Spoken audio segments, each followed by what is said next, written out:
स्वागत है मेरे प्यारे मित्रों। तो फिर हम जल्दी से फैन और वाई की कहानी को आगे बढ़ाते हैं और आज की शुरुआत में हमें दिखाया जा रहा है फैन नान को लेकर गाड़ी से अपनी घर की ओर आ रहा है।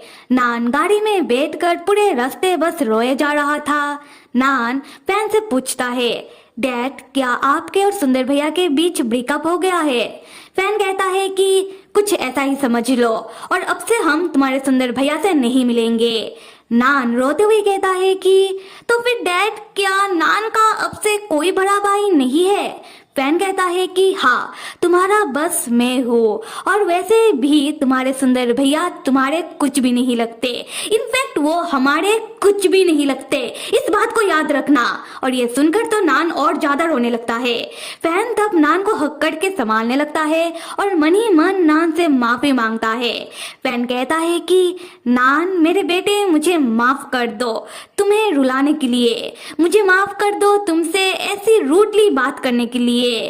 पर नान मैं क्या करूं, तुम्हारे सुंदर भैया ने जो किया उसके बाद मैं उसके पास वापस नहीं जाना चाहता। उसी वक्त फैन के फोन में योजिन मैसेज करता है। फैन योजिन का मैसेज पढ़ने लगता है जहां योजिन ने लिखा होता है कि फैन क्या तुम आज रात फ्री हो? मैंने हमारे लिए एक महंगा रेस्टोरेंट बुक किया है, तो फैन तुम उस रेस्टोरेंट में आज रात आ जाना, मुझे तुमसे कुछ जरूरी बात करनी है। फैन योजिन का मैसेज पढ़ने के बाद मन ही मन सोचने लगता है कि जितना मुझे याद है उस दिन मैं योजिन के साथ ड्रिंक कर रहा था। उसके बाद जो भी हुआ खैर मैं बाद में योजिन से इस बारे में पूछूंगा। यहाँ से सीन शिफ्ट होकर अगला सीन रात का है जहाँ हम देखते हैं कि फैन योजिन के बुलाने पर उसी महंगी रेस्टोरेंट में आकर बैठा होता है और योजिन से पूछ रहा होता है कि योजिन खाना खाने के लिए इतना महंगा रेस्टोरेंट बुक करने की क्या जरूरत थी? तब योजिन फैन को वाइन सर्व करता हुआ कहता है कि महंगा रेस्टोरेंट, हाँ महंगा तो है, पर मुझे तुमसे बात करनी थी फैन, और मैं नहीं चाहता कि कोई हमें डिस्टर्ब करे। फैन तब आगे कुछ कहता, योजिन तब कहने लगता है कि फैन क्या तुम्हें नहीं लगता कि इन सालों हमारे प्यार के बीच दूरियां आ चुकी है? पहले हम कितने नजदीक थे नहीं? ये सुनकर फैन कुछ चौंक जाता है। फैन कहता है कि हमारे प्यार के बीच? योजिन क्या तुम ये कहना चाहते हो कि हमारे दोस्ती वाले प्यार के बीच? तब योजिन सीरियस हो जाता है। योजिन सीरियस होकर कहता है कि फैन क्या तुम्हें ऐसा लगता है? हाँ माना कि उन सालों तुम ही मेरे एक लौते दोस्त थे और अभी भी तुम मेरे दोस्त हो, पर फैन मैं तुम्हारे साथ बस एक दोस्त बनकर नहीं रहना चाहता। फैन को थोड़ा बहुत समझ आ रहा होता है कि योजिन की बातें कौन सी डायरेक्शन में जा रही है। फैन तब वहां से तुरंत उठने लगता है योजिन से ये कहते हुए कि माफ कर देना पर मुझे तुम्हारी बातें समझ नहीं आ रहा। योजिन अगर तुम्हें और कुछ नहीं कहना तो अभी मैं यहाँ से चलता हूँ। योजिन भी तब तुरंत उठ जाता है और फैन का हाथ पकड़ के फैन को रोकता है। योजिन कहता है कि फैन मत जाओ। फैन तब तुरंत अपना हाथ एक झटके में हटा लेता है। योजिन फैन से कहता है कि फैन रुक जाओ, मैं तुमसे बस मजाक कर रहा था, ऐसा मैं नहीं कहूंगा, क्योंकि फैन मैं तुम्हें सच में बहुत पसंद करता हूँ, अब से नहीं बहुत सालों से। फैन मैंने तुम्हें कभी भी एक दोस्त की तरह नहीं देखा है। फैन मैंने हमेशा तुम्हारे लिए अपना बेस्ट करने की कोशिश की है, क्योंकि फैन मैं तुम्हें बहुत पसंद करता हूँ। फैन तब परेशान होते हुए योजिन से कहता है कि योजिन मुझे माफ कर दो, पर तुम मेरे लिए बस एक दोस्त हो और वैसे भी मुझे आदमियों में इंटरेस्ट नहीं है।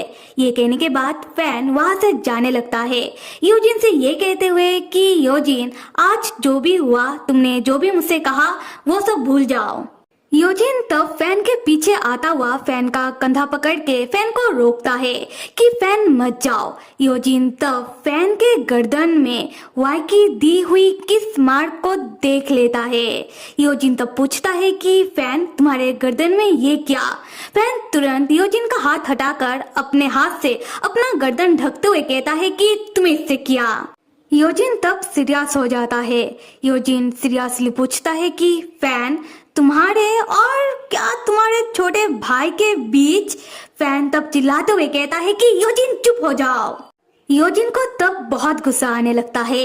योजिन गुस्से में फैन से कहता है कि फैन, तुमने तो अभी अभी कहा कि तुम्हें आदमियों में इंटरेस्ट नहीं है, तो क्या तुम्हारा छोटा भाई आदमी नहीं है, या फिर अपने छोटे भाई के साथ रात गुजारना किसी आदमी के साथ रात गुजारने जैसा नहीं है ना?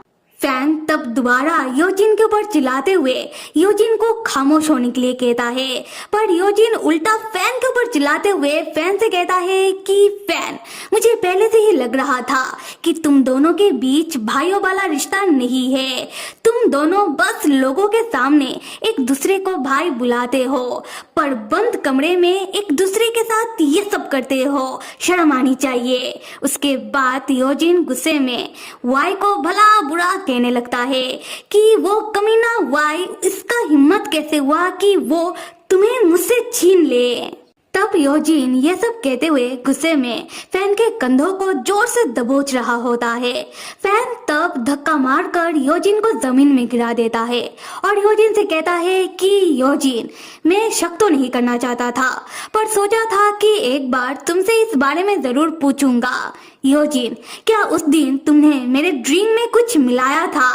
योजिन तब पड़े पड़े मुस्कुराते हुए कहता है कि तो क्या? हाँ, उस दिन तुम्हारा छोटा भाई वाई भी तो वहाँ आ गया था, और वो इतना बेवकूफ नहीं है कि वो तुम्हारा हालत देखकर नहीं समझा। उसे पक्का समझ आ गया होगा। तो फिर क्या वो तुम्हें हॉस्पिटल लेकर गया? नहीं ना? और फैन, तुम्हारा गर्दन का ये निशान बता रहा है कि वाई और तुम्हारे बीच क्या हुआ होगा। फैन, क्या तुम्हें अभी लगता है कि तुम्हारा छोटा भाई मुझसे अच्छा है, वो मेरी तरह ही है, या फिर कह लो कि वाई मुझसे भी गे गुजरा है? फैन को तब बहुत गुस्सा आने लगता है। फैन तब गुस्से में जाने लगता है। योजिन तब उठकर खड़ा होता है फैन को रोकने के लिए, पर फैन नहीं रुकता। फैन जाते हुए कहता है कि मैं ही अंधा हूँ जिसको कुछ नजर नहीं आता।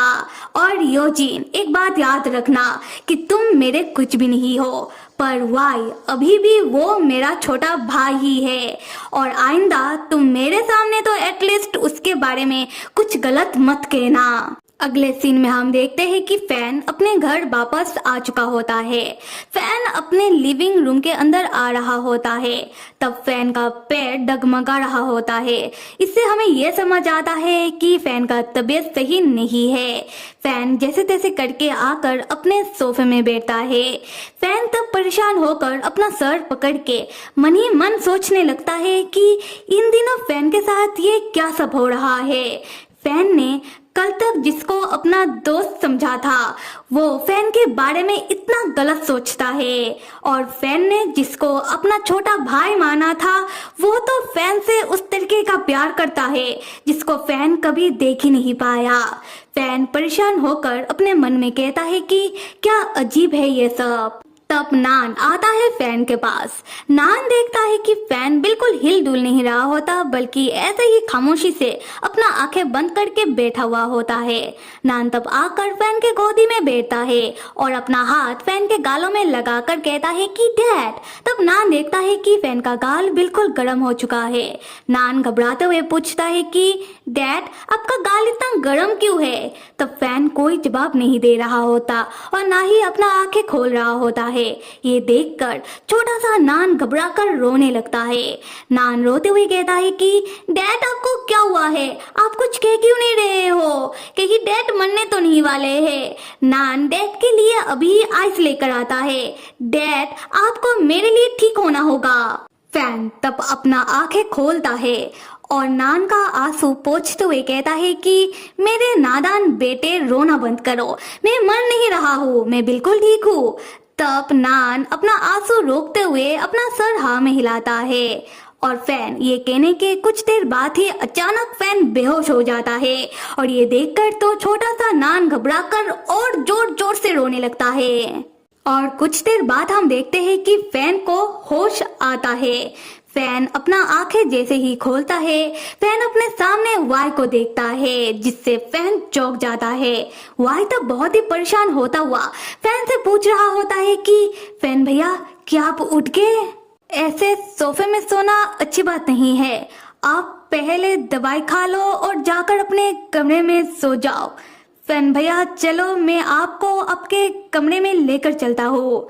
फैन तब बस वाई को ही देखे जा रहा था। फैन तब वाई के शक्ल में एक गहरी उदासी और साथ में पछतावा देखता है। फैन तब वाई के शक्ल को अपने हाथों से छूता है और वाई को अचानक हक करता हुआ कहता है कि वाई तुम ऐसे क्यों हो? वाई तुम मुझे माफ कर दो। वाई तुम मेरी कठोर बातों को अपने दिल से मत लो। उसके बाद फैन की आंखें धीरे धीरे करके बंद होने लगती है। और मेरे प्यारे मित्रों, क्या लगता है कि इस कहानी में आगे क्या होने वाला है? और आप सब फिक्र मत करो, मैं जल्दी ही इस कहानी का अगला भाग डाल दूंगी। आप बस कमेंट में बताओ कि कौन कौन इस कहानी का अगला भाग देखना चाहता है। Till then stay with me and see you.